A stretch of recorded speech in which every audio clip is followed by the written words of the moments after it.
Hello friends, आज के session में आपका स्वागत है। आज हम आपको पढ़ाने वाले हैं 10th क्लास मैथ का चैप्टर नंबर 1 जो कि है आपका वास्तविक संख्याएं। वास्तविक संख्याएं जो चैप्टर है उनके अंतर्गत आपको कौन कौन से टॉपिक्स पढ़ने को मिलता है, किस प्रकार के कौन से क्वेश्चन आपसे पूछेगा, कौन कौन से विधि आपको सीखना पड़ेगा और कौन कौन से विधि सीखने के बाद आप क्वेश्चन को बहुत ही ईजी तरीके से आप हल कर पाइएगा। उनके अंतर्गत कौन कौन से फॉर्मूला आते हैं, उन सारे फॉर्मूला का उन सारे विधि को आज हम आपको सिखाने वाले हैं इस चैप्टर पे। तो चलिए देर न करते हुए हम आपको वीडियो में लिए चलते हैं और आपसे एक रिक्वेस्ट होगा कि आप वीडियो को अंत तक देखें जिससे कि आप इस चैप्टर को पूरी तरह से सीख पाइएगा। तो चलिए आपको हम लिए चलते हैं, आपको दिखाते हैं कि चैप्टर नंबर 1 में क्या क्या आपको चीज़ पढ़ने को मिलता है। तो देखिए पहला चैप्टर में आपको पढ़ने को मिलने वाला है वास्तविक संख्याएं। वास्तविक संख्याएं में क्या क्या पढ़ने को मिलेगा एक बार देख लीजिए। सबसे पहले तो आपको यहाँ पूछेगा अभाज्य गुणनखंडन, क्या पढ़ने को मिलेगा? अभाज्य गुणनखंडन विधि पढ़ने को मिलेगा। और अभाज्य गुणनखंडन विधि सीखने के बाद आपको अभाज्य गुणनखंडन विधि यदि आप सीख जाते हो तभी इन्हीं विधि का प्रयोग करते हुए आपको पहला निकालने के लिए मिलेगा HCF और दूसरा आपको निकालने के लिए बोलेगा LCM। ठीक है, तो फाइनली आप यहाँ पर देख पाए कि वास्तविक संख्याएं यानी कि रियल नंबर जो चैप्टर है, यानी कि इन्हीं चैप्टर में आपको अभाज्य गुणनखंडन विधि का प्रयोग करना है। और अभाज्य गुणनखंडन विधि सीखने के बाद आपको HCF और LCM ज्ञात करना पड़ेगा। इन्हीं अभाज्य गुणनखंडन विधि से HCF और LCM वाले क्वेश्चन आते हैं, क्योंकि आपको पता होना चाहिए कि आपका पहले वाला बुक जो था अब वो आपका बदल चुका है, यानी चेंज हो चुका है। पहले आपको यूक्लिड विभाजन एल्गोरिथम विधि भी पढ़ने को मिलता था, लेकिन इस बार से आपका 2025 से जो है सो अभाज्य यूक्लिड विभाजन एल्गोरिथम विधि को अभी हटा दिया है। उस पर ये चैप्टर आपको नहीं दिखाई पड़ रहा है, अभी सिर्फ अभाज्य गुणनखंडन विधि दिखाई पड़ेगा। और चैप्टर नंबर 1 में एक परिमेय और अपरिमेय संख्या भी आपको पढ़ने को मिलेगा। तो आपका नेक्स्ट वीडियो जो आएगा उसमें आपको परिमेय और अपरिमेय संख्या के बारे में आपको पढ़ाएंगे सर। तो आज के वीडियो में हम आपको अभाज्य गुणनखंडन विधि सिखाने वाले हैं। तो चलिए आपको अभाज्य गुणनखंडन करना सिखाते हैं कि किस प्रकार से आप अभाज्य गुणनखंडन करना सीखेंगे। तो सबसे पहला हम आपको बताएंगे कि अभाज्य गुणनखंडन आखिर होता क्या है और अभाज्य गुणनखंडन किया कैसे जाता है। अभाज्य गुणनखंडन कहने का मतलब होता है कि अभाज्य संख्या। ठीक है, अभाज्य गुणनखंडन किसको करेंगे, ध्यान से सीख लीजिए एक बार। अभाज्य गुणनखंडन करने के लिए, ठीक है, अभाज्य जब आप अभाज्य गुणनखंडन करने लगिएगा ना तो सबसे पहला टॉपिक्स जो आपको देखना है कि अभाज्य संख्या क्या क्या है। ठीक है, देखिए अभाज्य संख्या, तो आपको अभाज्य संख्या देखना पड़ता है। ध्यान से समझने का प्रयास कीजिए। अभाज्य गुणनखंडन करने के लिए आपको अभाज्य संख्या देखना पड़ेगा कि अभाज्य संख्या क्या क्या होता है। अगर आप अभाज्य संख्या पहचानना जान जाइएगा तो आप आसानी से अभाज्य गुणनखंडन करना भी सीख जाइएगा। अभाज्य संख्या वैसी संख्या को कहा जाता है जो किसी का भी पहाड़ा यानी किसी का भी टेबल में नहीं आता है। तो चलिए आप लोग जैसा देखिए, दो एक आपके लिए क्या है, अभाज्य संख्या है। अभाज्य गुणनखंडन करते हैं अभाज्य संख्या से, याद रखिएगा। अभाज्य गुणनखंडन किससे किया जाता है, अभाज्य संख्या से किया जाता है। जैसे कि दो के बाद क्या आता है, 3 के बाद आप लोग जानते हो क्या आता है, 5। ये सारे कैसी संख्याएं हैं, अभाज्य संख्याएं हैं, ये अभाज्य संख्याएं हैं। तो इन्हीं अभाज्य संख्याओं से ही आपको क्या करना है, अभाज्य गुणनखंडन करना है। जैसे 2 है, 3 है, 5 है, 7 है, 11 है। इसी प्रकार से आपका अगला आता है 13 के बाद आता है 17 के बाद आता है 19 के बाद आता है 23। इस प्रकार से आपका बढ़ता चला जाता है। तो इन्हीं संख्याओं से अभाज्य गुणनखंडन करना है, अभाज्य संख्या से। ठीक है, अभाज्य गुणनखंडन किससे करना है, अभाज्य संख्या से करना है। तो अब हम आपको पहला प्रश्न इन्हीं अभाज्य संख्या से अभाज्य गुणनखंडन करके सिखाने वाले हैं। तो चलिए नेक्स्ट प्रश्न आपको लेकर के चलते हैं, जो आपका पहला प्रश्न होने वाला है सर। देखिए पहला प्रश्न आपको क्या कहता है, 156 का अभाज्य गुणनखंडन निकाले। क्वेश्चन आ चुका है, 156 का क्या करना है, अभाज्य गुणनखंडन निकालना है। देखिए 156 का क्या करने बोला है, अभाज्य गुणनखंडन। बात आया है अभाज्य गुणनखंडन का, यानी कि आपको जो गुणनखंडन करना है अभाज्य संख्या से गुणनखंडन करना है सर। याद रखिएगा आपको अभाज्य संख्या से ही गुणनखंडन करना है। तो 156 156 को जब तोड़ेंगे तो किससे तोड़ेंगे? याद रखिए, सबसे पहला अभाज्य संख्या होता है 2, 2 के बाद होता है 3, 3 के बाद होता है 5, 5 के बाद होता है 7, 7 के बाद होता है 11। तो इन्हीं को एक एक करके हम लोग ट्राई करते चले जाएंगे। सबसे पहले 2, फिर 3, फिर 5, फिर 7, फिर 11। तो सबसे पहले हम लोग 2 को ट्राई करके देख लेते हैं 2 क्या होगा। देखिए 2, 2 सते 14, ठीक है, 2 सते 14, कितना बच गया? एक, एक चला जाएगा 6 के पास, 6 क्या हो जाएगा? 16। तो 2 8 16 हो जाएगा इस प्रकार से। अब आगे देखिए, फिर हम लोग देखेंगे। अब यहाँ पर एक चीज ध्यान दे लीजिए, यहाँ पर 6 था, सम संख्या था तो 2 ले लिए। 8 फिर सम संख्या है तो फिर हम लोग क्या ले लेंगे? 2 ले लेंगे सर, इस प्रकार से देखिए। तो 2 तिया 6, कितना बच गया? एक, एक किसके पास जाएगा? 8 के पास, 8 क्या बन जाएगा? 18। तो 2 नवा 18, इस प्रकार से। फिर आपके पास क्या हो गया? 39, 39। अब देखिए 39 का यहाँ पर आपका विषम संख्या हो गया, विषम संख्या हो गया तो 2 से अब नहीं जाएगा, 2 का काम खत्म। अब कितना स्टार्ट करना है? 3 का स्टार्ट करना। देखते हैं 3 से जाता है या नहीं जाता है? जा रहा है, देखो 3 और 9 जाएगा। तो 3 एकम 3, 3 तिया 9, लास्ट अब आपका किससे जाएगा? 13 एकम 13। तो इस प्रकार से आपको क्या करना है? एक एक करके अभाज्य गुणनखंडन करना है, सबसे छोटा से बड़ा की ओर बढ़ना, ठीक है, छोटा से बड़ा, बड़ा ऐसे चलते जाना है, यानी कि छोटा से बड़ा की ओर बढ़ते चले जाना है सर। तो चलिए, इस प्रकार से आप लोगों ने देखा कि 156 का अभाज्य गुणनखंडन हम लोगों ने किया तो 2, 2, 3 और क्या आया? 13 आया सर, ठीक है। तो हम लोग यहाँ पर क्या लिख सकते हैं? 156 बराबर क्या क्या आया है? 2 गुने 2 गुने 3 गुने 13 आया है, ठीक है। यानी बराबर देंगे, ध्यान से देख लीजिएगा यहाँ पर एक चीज को कि 2 कितना मर्तबा है? 2 मर्तबा है, ठीक है। यानी 2 का पावर हम लोग क्या लिख सकते हैं? 2 लिख सकते हैं। गुना 3 है एक बार तो 3 गुना कितना लिखेंगे? 13, और यही तुम्हारा क्या होगा? आंसर हो जाएगा। तो आप लोग को आज हम इस चैप्टर में बेसिक्स सिखाने वाले हैं, जो कि नए स्टूडेंट हो या पुराने स्टूडेंट हो, सबके लिए ये सर बेसिक होने वाला है, यानी सबके लिए ये इंपॉर्टेंट होने वाला है, आपके लिए बहुत ही महत्वपूर्ण होने वाला है। चलिए, क्योंकि सीखना तो बहुत ज़रूरी पड़ता है, ठीक है। अगर कोई नए बैच का स्टूडेंट जो कि 9 से 10th वाले अभी पढ़ रहे होंगे, नए बैच का स्टूडेंट भी अगर इसको पढ़ रहा है तो उसके लिए बहुत ही इंपॉर्टेंट है ये, ठीक है। चलिए, नेक्स्ट प्रश्न आपके पास क्या है, ध्यान से देखिए। नेक्स्ट प्रश्न आपके पास आ चुका है 26 और 91 का HCF और LCM ज्ञात कीजिए। हम आपको फिर से बताना चाहेंगे कि आपको पहले ही हम बताए थे कि अभाज्य गुणनखंडन का प्रयोग करके क्या निकालना आपको सीखना पड़ेगा? HCF निकालना सीखना पड़ेगा और LCM आपको निकालना सीखना पड़ेगा। तो देखिए, पहला प्रश्न हो चुका था अभाज्य गुणनखंडन करना, जिसको कि हम लोग अभाज्य संख्या से गुणनखंडन कर लिए। सेकेंड प्रश्न जो आया है वो आपके लिए देखो क्या बोला है? 26 और 91 का HCF निकालने बोला है, ठीक है। और दूसरा जो बोला है वो HCF आपको निकालने और LCM निकालने बोला है सर। तो देखिए, आपको HCF कैसे निकाला जाएगा और LCM कैसे निकाला जाएगा, इन्हीं प्रश्न को आपको सिर्फ बताएंगे तो आप इतना जान लीजिए कि आप डेफिनेटली फाइनली सीख जाइएगा। क्योंकि अगर कोई भी चीज़ को अगर आप ध्यानपूर्वक से नहीं देखते हो तो नहीं सीख पाओगे। इसलिए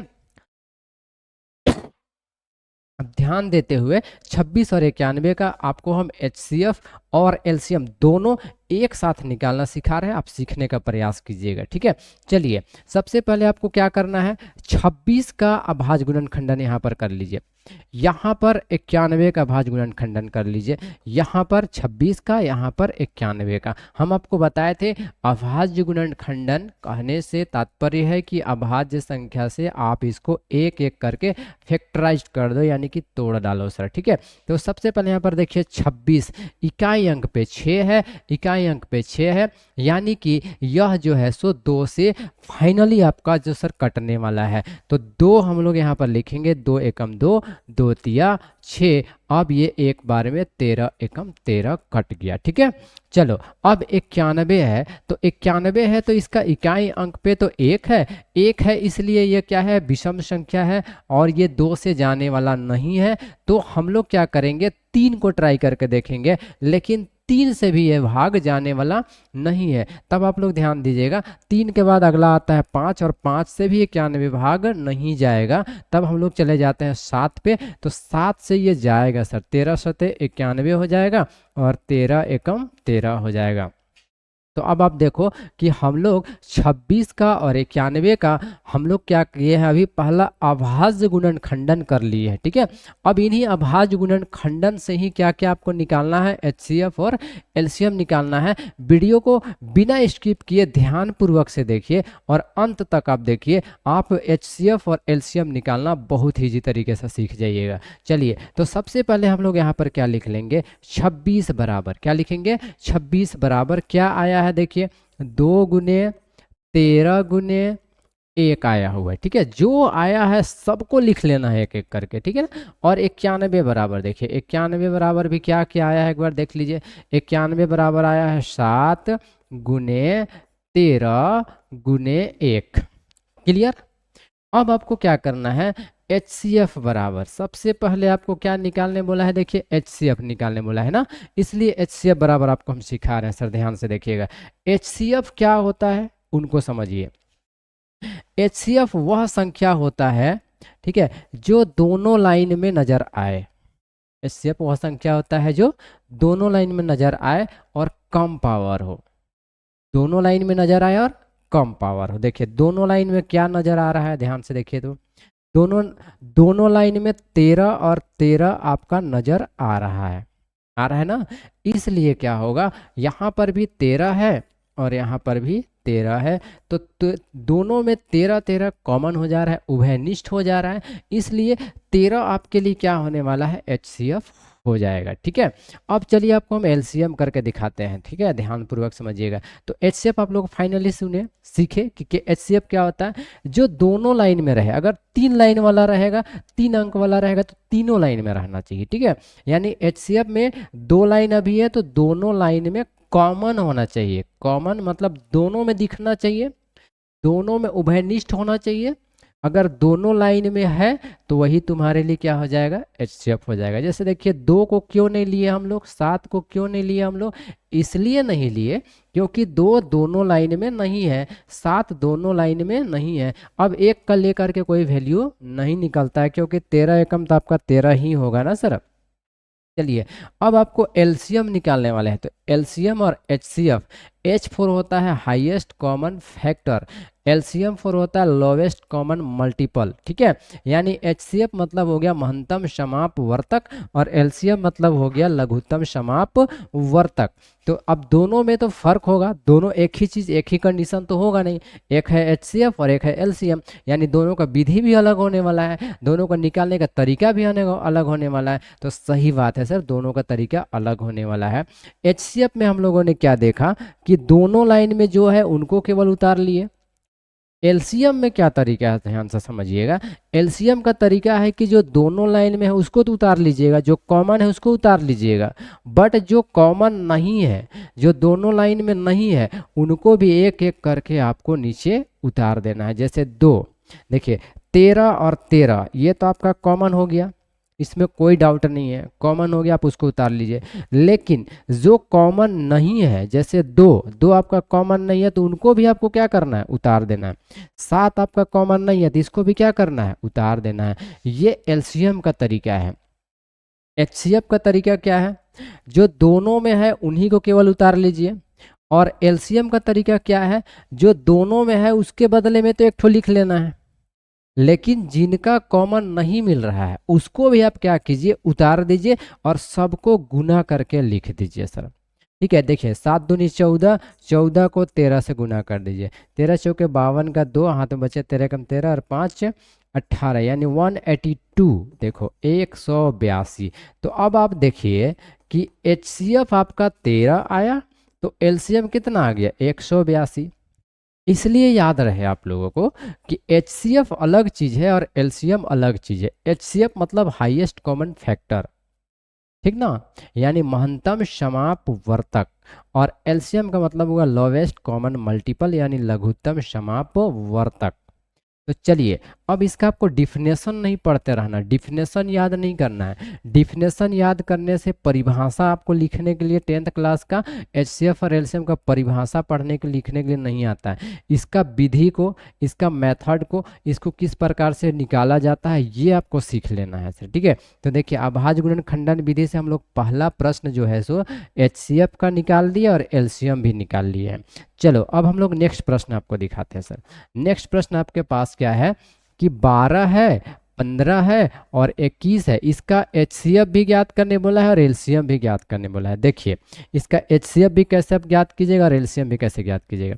12 यहाँ लिख लीजिए, 15 यहाँ लिख लीजिए, 21 यहाँ लिख लीजिए, तीनों को अलग अलग लिख लीजिए।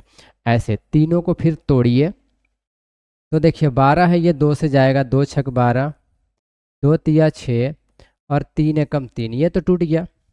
15 देख लेते हैं, 15 2 से टूटेगा क्या? नहीं टूटेगा, 3 से टूटेगा। देखो 3 3 पर 6 15 और 5 एकम 5।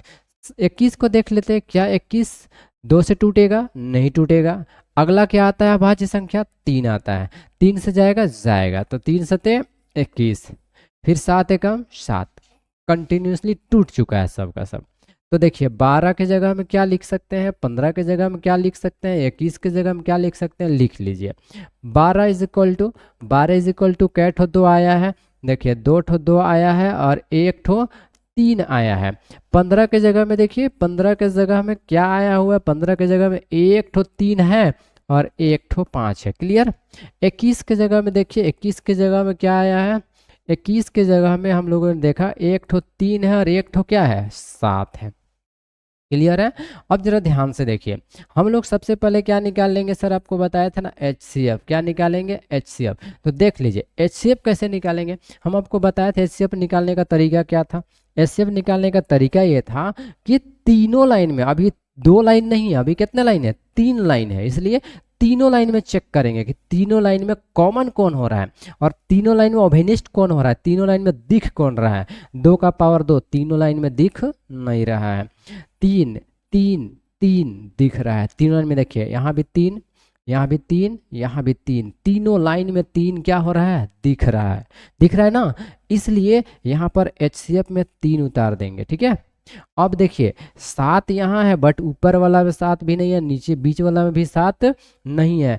5 सबको डिफने, एक आपको क्या कहा जाए सर, एकदम बेसिक्स आपको बता रहे हैं। ठीक है, हर चीज को एक्सप्लेन करने का प्रयास हम आप कर रहे हैं, आप सीखने का प्रयास कीजिए। 2 का पावर 2 और कहीं नहीं है, 2 का पावर 2 नीचे कोई लाइन में है नहीं है, इसलिए एचसीएफ नहीं हो सकता है। 3 यहाँ है, 3 यहाँ भी है, 3 यहाँ भी है, इसलिए 3 होगा। अब आगे देखिए 5 यहाँ है बट ऊपर नीचे नहीं है, इसलिए एचसीएफ ये नहीं हो सकता है। 7 नीचे है, ऊपर भी नहीं है, बीच में भी नहीं है, इसलिए 7 भी एचसीएफ नहीं होगा। क्लियर हो गया बात। अब देखिए एचसीएफ निकालने का तरीका आप लोग समझ गए होंगे। एचसीएफ निकालने का तरीका ये होता है कि जो 3 लाइन का है तो तीनों लाइन में दिख जाए, ठीक है, 2 लाइन का है तो दोनों लाइन में दिख जाए। अब देखिए हम यहाँ पर आपको बताएंगे। अब तो एचसीएफ तो क्लियर हो चुका है, यही आपका आंसर आ जाएगा एचसीएफ में। लेकिन अब आता है एलसीएम का बारी कि एलसीएम कैसे निकाला जाएगा। एलसीएम निकालने का तरीका ये है कि जो तीनों में कॉमन है, जैसे देखिए 3 3 3 कॉमन हो गया तो हम लोग क्या ले लेंगे, 3, तीनों के बदले में क्या ले लेंगे हम लोग, 1 3 ले लिए। अब जरा ध्यान से समझिए, जो कॉमन नहीं होगा उसको भी एक एक करके क्या करेंगे, उतार देंगे। एचसीएफ और एलसीएम में इतना ही का फर्क है। एचसीएफ में ये होता है कि जो कॉमन होता है और जो सबके पास मौजूद होता है, सब में दिखता है, वो एचसीएफ होता है। एलसीएम का तरीका क्या है, जो सब में दिखता है, जो सब में कॉमन होता है सो तो होता ही है, बट जो किसी में नहीं दिखता है, अलग अलग सब में अलग अलग रहता है, उनको भी एक एक करके हम लोग क्या करेंगे, उतार लेंगे। देखिए एलसीएम में किसको उतार दिए, 3 3 3 3 3 आ गया। 2 का पावर 2, 2 का पावर 2 भी लिख लेंगे। ठीक है। अब देखिए यहाँ पर 5 है तो हम लोग क्या लिखेंगे, 5, फिर 7 है तो क्या लिखेंगे, 7। यानी इसमें क्या आप लोग सीखे कि जो कॉमन था वो तो आ गया नीचे, ठीक है, लेकिन जो कॉमन नहीं था वो भी हमारे लिए क्या हो रहा है, नीचे आ रहा है सर, इस चीज को ध्यान देना है। अब हम लोग इसको सबको एक एक करके क्या करेंगे, गुना कर देंगे। देखिए 3 का 3, 2 का पावर 2 कितना हो जाएगा 4 गुने 5 गुने 7, सबको गुना कर दीजिए। 3 चौके 12, 12 पचे 60, 60 6 सते 42, यानी 420 कितना हो जाएगा 420। तो इस प्रकार से आप देखिए कि एचसीएफ और एलसीएम यहाँ पर 3 अंक वाला भी सीख लिए सर, 3 संख्या वाला, ठीक है। तो आप 2 संख्या वाला भी आपको हम सिखा दिए, 3 संख्या वाला भी आपको सिखा दिए। अब चलो नेक्स्ट प्रश्न आपके पास क्या हो भैया, फोर्थ प्रश्न आया है। इस फोर्थ प्रश्न यानी चौथा प्रश्न को पढ़ने के लिए आपको सबसे पहले एक जो महत्वपूर्ण फॉर्मूला होता है, इंपॉर्टेंट फॉर्मूला होता है, उस इंपॉर्टेंट फॉर्मूला को आपको पढ़ना पड़ेगा सर। ये चौथा प्रश्न पढ़ने से पहले आपको हम चलो सिखाते हैं कि ये इंपॉर्टेंट फॉर्मूला आपके लिए क्या होने वाला है। इंपॉर्टेंट फॉर्मूला आपका होता है एच सी एफ गुना एलसीएम। देखिए एच सी एफ गुना एलसीएम इज इक्वल टू क्या होता है, दोनों संख्याओं का गुणनफल। देखिए दोनों संख्याओं का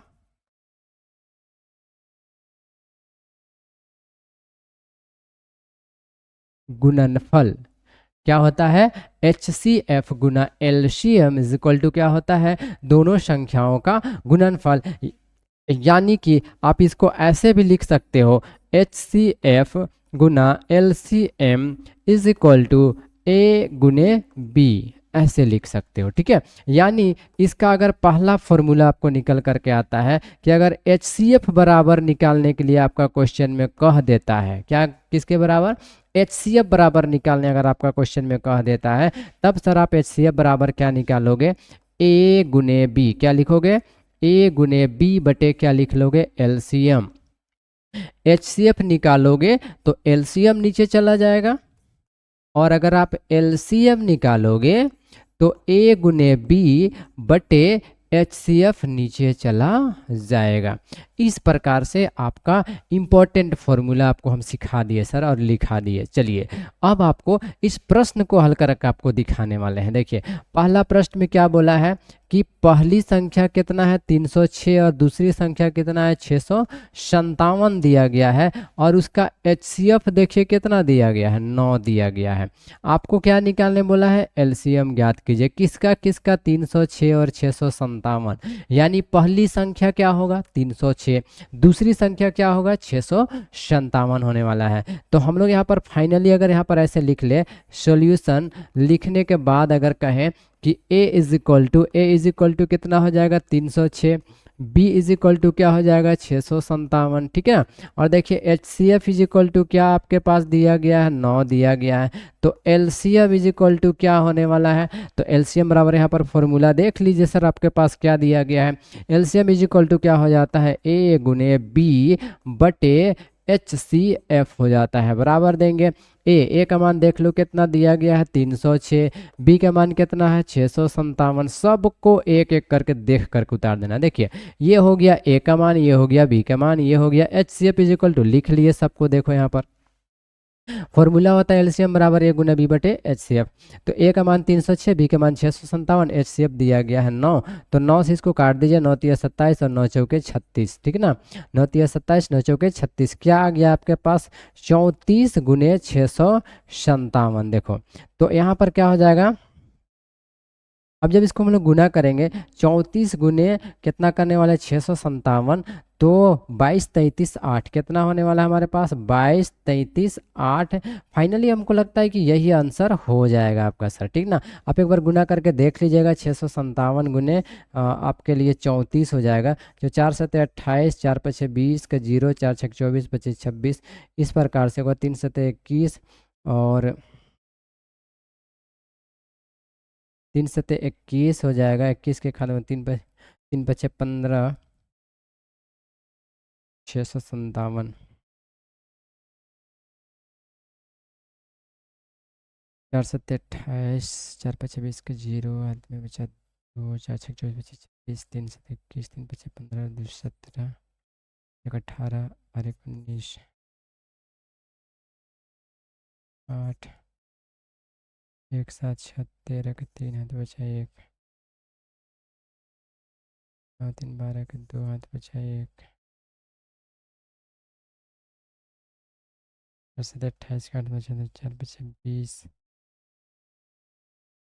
22 22 33 8। हाँ, तो फाइनली आप लोगों ने देखा कि इसका आंसर कितना आ चुका है 22 33 8। तो एलसीएम कितना निकल करके आया 22 33 8। एचसीएफ तो आप लोग यहाँ पर देख सकते हो, जब कभी भी याद रखिएगा, अगर पहली संख्या दूसरी संख्या दे करके अगर एचसीएफ दे दे तो आपको एलसीएम निकालने के लिए फॉर्मूला लगा दीजिएगा, और अगर एलसीएम दे दे तो एचसीएफ निकालने के लिए ये वाला फॉर्मूला लगा दीजिएगा। चलिए नेक्स्ट प्रश्न आपको दिखाते हैं। सर नेक्स्ट प्रश्न आपके पास क्या है कि क्वेश्चन में कहता है कि अभाज्य गुणन खंडन विधि द्वारा 96 404 का एचसीएफ ज्ञात कीजिए और फिर इनका क्या ज्ञात कीजिए, एलसीएम ज्ञात कीजिए। समझ में आ गया बात? क्वेश्चन क्या कह रहा है आपको कि कौन सा विधि का प्रयोग करने का रहा है, अभाज्य गुणन खंडन विधि का प्रयोग करने का रहा है, और अभाज्य गुणन खंडन विधि का प्रयोग करके पहले 96 और 404 का एचसीएफ ज्ञात कर लीजिए और फिर उनका क्या ज्ञात कर लीजिए, एलसीएम ज्ञात कर लीजिएगा। चलिए आपको करके हम दिखाते हैं सर कि कैसे आप इसको कीजिएगा। सबसे पहले यहाँ पर 96, यहाँ पर 404, इनको तोड़ लीजिए। 2 चौके 8, 2 8 16, 2 दूनी 4, 2 चौके 8, 2 एकम 2, 2 दूनी 4, 2 छक 12 और 2 तिया 6 और 3 एकम 3। इस प्रकार से इसको तोड़ लीजिएगा। 404 को तोड़ लीजिए, 2 दूनी 0, 2 दूनी और 2 दूनी 4, फिर से 2 से कट जाएगा, 2 एकम 0 और फिर 2 एकम 2, ऐसे कट गया सर। एक ही बार फाइनली आप 101 एकम क्या कर दोगे, 101 कंप्लीट। अब देखिए क्या लिखेंगे, 96 बराबर किसके बराबर, 96 बराबर क्या आपके पास आया है, देखिए 96 बराबर आपके लिए आया हुआ है, देख सकते हो कि 96 बराबर आपके पास क्या आया है, यहाँ पर लिख लेते हैं। 96 बराबर क्या आया है, 1 2 3 4 5, यानी 2 का पावर 5 गुने 3। अब 404 बराबर देख लीजिए क्या आया है, 404 बराबर, 404 बराबर आया है 2 का पावर 2 गुने कितना आया है, 101। यही ना आया है, क्लियर, कोई डाउट नहीं है ना। चलिए अब आपको बताते हैं। हम सबसे पहले आपको क्या निकालने बोला है, एचसीएफ। तो एचसीएफ निकालने का तरीका क्या है, जो दोनों में कॉमन हो और कम पावर वाला हो, दोनों में कॉमन हो और क्या होना चाहिए, कम पावर वाला होना चाहिए, वही तुम्हारे लिए क्या होता है, एचसीएफ होता है। फिर से आपको रिपीट कर देते हैं, ध्यान समझिएगा। एचसीएफ वह संख्या होता है जो दोनों में कॉमन हो, यानी दोनों लाइन में दिखता हो, प्लस सबसे कम पावर हो, तो वो क्या होता है, एचसीएफ होता है, कम पावर वाला, याद रखिएगा। जैसे देखिए 2 का पावर 5, 2 का पावर 2, इसमें कम पावर कितना है, 2 का पावर 2, यही तुम्हारे लिए क्या हो जाएगा, एचसीएफ हो जाएगा। जैसे अब तो कोई कॉमन नहीं हो रहा है ना, तो 2 का पावर 2 कितना हो जाएगा, 4 हो जाएगा। अब हम लोग को क्या बोला था कि ये तो एचसीएफ निकाल लिया गया, ठीक है, क्या निकाल लिया गया, एचसीएफ निकाल लिया गया। फिर क्या बोलता है, फिर इनका क्या ज्ञात कीजिए, एलसीएम ज्ञात कीजिए। तो हम लोग अब इसका लिखेंगे एलसीएम बराबर, क्या लिखेंगे, एलसीएम बराबर, फॉर्मूला क्या होता है, ए गुने बी बटे क्या होता है, एचसीएफ होता है सर, ठीक है, बराबर दे लेंगे। तो एलसीएम बराबर ए का मान देख लीजिए कितना है, 96 दिया गया है, बी का मान कितना है, 404 दिया गया है, ठीक है, और एचसीएफ देख सकते हो कितना आया है, 4। तो इसको काट लेते हैं, देखिए 4 एकम 4, 4 0 0 और 4 एकम 4, कितना बार में कट गया, हमारे पास क्या निकल कर का आया, एलसीएम इज इक्वल टू 96 गुने 101, यानी कि बराबर लेकर के इसका आंसर कितना हो जाएगा, 96 96 आंसर हो जाएगा, ठीक है। कितना आंसर हो जाएगा, 96 96। तो आप लोगों ने देखा फाइनली कि किस प्रकार से हम लोग पांचवा प्रश्न का भी एचसीएफ और एलसीएम निकाल लिया। तो आज का वीडियो में हमको सिर्फ आपको यही सिखाने का प्रयास था कि आप अभाज्य गुणन खंडन कैसे कीजिएगा, और जब अभाज्य गुणन खंडन करना आप सीख जाइएगा तो फिर आप उसका एचसीएफ कैसे निकालिएगा और एलसीएम कैसे निकालिएगा। फिर से सर आपको एक बार रिव्यू कर देते हैं, आपको पूरा रिवीजन करवा देते हैं कि किस चैप्टर में आपको क्या क्या पढ़ना था। सबसे पहले तो आपको वास्तविक संख्या पढ़ना था, और वास्तविक संख्या में आपको अभाज्य गुणन खंडन करना सीखना था, और अभाज्य गुणन खंडन करना सीखने के बाद आपको उन्हीं का प्रयोग करके, अभाज्य गुणन खंडन विधि का प्रयोग करके आपको एचसीएफ निकालना सीखना है और एलसीएम निकालना सीखना है।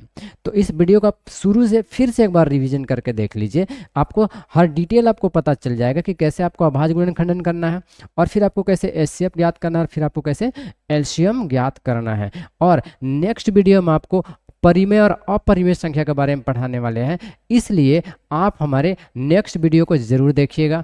और अगर आप आज का हमारा ये वीडियो आपके लिए हेल्पफुल रहा हो तो हमारे चैनल को सर कम से कम आप लाइक कर लीजिए और सब्सक्राइब कर दीजिए, और अपने दोस्तों तक जो कि 10th क्लास में नए स्टूडेंट अगर पढ़ने वाले हैं तो उनके तक कम से कम इसको शेयर कर दीजिए, और ज़्यादा से ज़्यादा शेयर करें। अगर ये वीडियो आपके लिए थोड़ा सा भी मेरे तरफ से हेल्पफुल आपके लिए रहा हो तो अपने दोस्तों तक कम से कम इसको शेयर कर दीजिए, और ज़्यादा से ज़्यादा लोगों तक शेयर करने की कोशिश कीजिए। हम यही आपसे आशा करते हैं, और अगले वीडियो तक आपका नोटिफिकेशन पहुँचता रहेगा। आप जो भी देख रहे हैं कम से कम ये वीडियो को आप तो कम से कम सब्सक्राइब कर लीजिए, जिससे कि आपको ये वीडियो का जो नेक्स्ट पार्ट जो है परिमेय और अपरिमेय के लिए उनका नोटिफिकेशन अब तक पहुंचता रहेगा। और हम आपको बताना चाहेंगे कि एक एक करके चैप्टर बाय चैप्टर हर एक चैप्टर का बेसिक से लेकर के एडवांस ऑल क्वेश्चन आपको हर एक इसमें जो चैप्टर है सभी चैप्टर का एक कर करके आपको वीडियो लाने वाले हैं हम, और सबको आपके इस चैनल पे दिखाने वाले हैं कि किस प्रकार से आप इसको सीख सकते हो। तो आपको सर सब्सक्राइब कर लीजिए, जिससे कि आपका नोटिफिकेशन अब तक पहुंचता रहेगा, और सारे के सारे वीडियो आपको इसी चैनल पे आपको मिलेंगे सर। हर एक चैप्टर का चैप्टर वाइज प्रश्नावली 1.1 से लेकर के टोटल जितने भी चैप्टर है उसका बेसिक से लेकर एडवांस सबको आपको सिखाएंगे सर इन्हीं चैनल पे। तो आप सब्सक्राइब कर ही लीजिए और अपने दोस्तों तक भी शेयर कर दीजिए। चलिए आज हम आपको इतनी ही सारी बातों के साथ आपको इन बातों के साथ अंत करते हैं। थैंक यू, धन्यवाद।